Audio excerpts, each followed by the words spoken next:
Hello दोस्तों, आज की इस क्लास में हम वोकेबलरी इन कॉन्टेक्स्ट सीखेंगे। हम जब भी स्कूल, कॉलेज में या वैसे ही कोई बुक, न्यूज़पेपर या कोई भी चीज़ पढ़ते हैं तो बहुत सारे इंग्लिश के ऐसे वर्ड्स होते हैं जिनकी हमें मीनिंग नहीं आती और हमें बार बार डिक्शनरी ओपन करना पड़ती है, जो कि बहुत ही एग्जॉस्टिंग होता है। तो आज की इस क्लास में हम सीखेंगे कि किस तरह कॉन्टेक्स्ट की मदद से हम बगैर डिक्शनरी ओपन किए न्यू इंग्लिश वर्ड्स की मीनिंग निकाल सकते हैं। चलिए शुरू करते हैं। Types of context. सेंटेंस में 4 तरह के कॉन्टेक्स्ट होते हैं। एग्जाम्पल्स, उस सेंटेंस में एग्जाम्पल्स दिए जाते हैं उस मेन पार्ट को समझने के लिए या उस मुश्किल अल्फाज को समझने के लिए। सिनोनिम्स, इस तरह के सेंटेंसेस में सिमिलर मीनिंग के वर्ड्स इस्तेमाल किए जाते हैं या वो यूज किए जाते हैं ताकि आप मेन वर्ड को, मेन आइडिया को समझ सकें। एंटोनिम्स, इस तरह के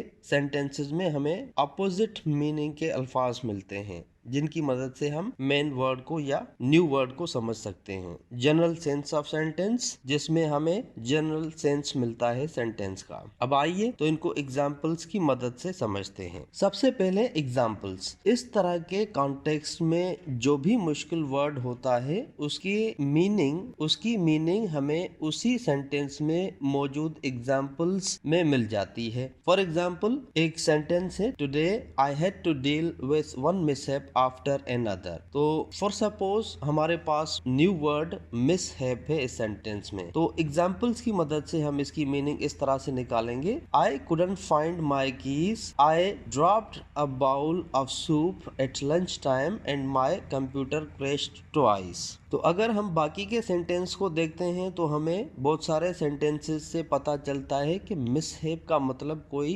अनलकी या कोई एक्सीडेंट हो सकता है, क्योंकि I couldn't find my car keys, dropped bowl और लंच टाइम। और एग्जाम्पल है, today was a day of turmoil at work. तो हमारे पास अभी मुश्किल वर्ड या जो न्यू वर्ड है वो है टर्मोइल। तो एग्जाम्पल्स की मदद से अगर हम आगे पढ़ते हैं सेंटेंस को, the phones were constantly ringing, people were running back and forth and several offices were being painted। तो हमें एग्जाम्पल से पता चल रहा है कि कोई कंफ्यूजिंग सिचुएशन है, तो इसका मतलब हमने जो न्यू वर्ड है उसकी मीनिंग निकाली कि confusion. Turmoil means confusion. Second, हमारे पास सिनोनिम्स हैं। इस तरह के सेंटेंस में मुश्किल वर्ड्स की मीनिंग हमें सेंटेंस के कॉन्टेक्स्ट में मौजूद सिनोनिम्स इस्तेमाल किए गए हैं उनमें मिलती है। फॉर एग्जाम्पल, एक सेंटेंस है, as soon as I made a flippant remark to my boss। तो हमारे पास जो न्यू वर्ड है वो है flippant, जिसकी हमें मीनिंग नहीं आती। तो आगे का सेंटेंस पढ़ते हैं,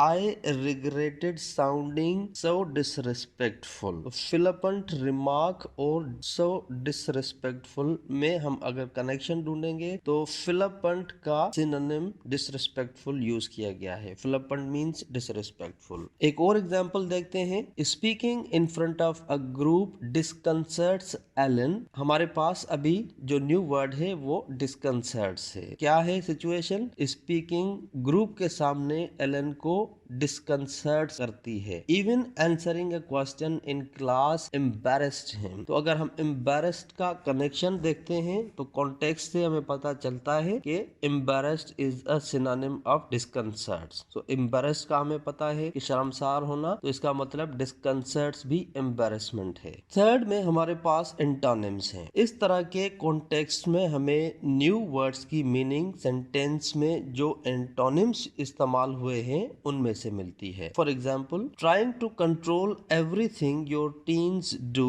कैन इम्पीड देयर ग्रोथ। अब हमारे पास न्यू वर्ड है इम्पीड। तो इम्पीड का हम इसमें कॉन्टेक्स्ट में अपोजिट देखेंगे कि कौन सा यूज हुआ है। तो आगे का सेंटेंस पढ़ते हैं, to advance their development allow them to make some discussions on their own. तो टू एडवांस हमारे पास जो वर्ड है इसका मतलब टू इंक्रीज, टू इनहेंस। तो इसका अपोजिट हो सकता है ब्लॉक करना, जो इम्पीड शो करता है, या हिंडर करना। तो ग्रोथ को हिंडर करना, कि अगर हम सेंटेंस को पढ़ते हैं कि trying to control everything your teens do can impede their growth, तो हमें पता चलता है कि अगर आप बच्चों को ज्यादातर कंट्रोल करेंगे तो उनकी ग्रोथ रुक जाएगी। टू एडवांस हमारे पास एंटोनिम्स है जो कि हमें शो कर रहा है कि इम्पीड का मतलब ब्लॉक है। फोर्थ हमारे पास context, general sense of sentence. इस तरह के कॉन्टेक्स्ट में हमें न्यू वर्ड्स की मीनिंग सेंटेंस के जनरल सेंस को समझने से मिलती है। फॉर एग्जाम्पल हमारे पास एक सेंटेंस है,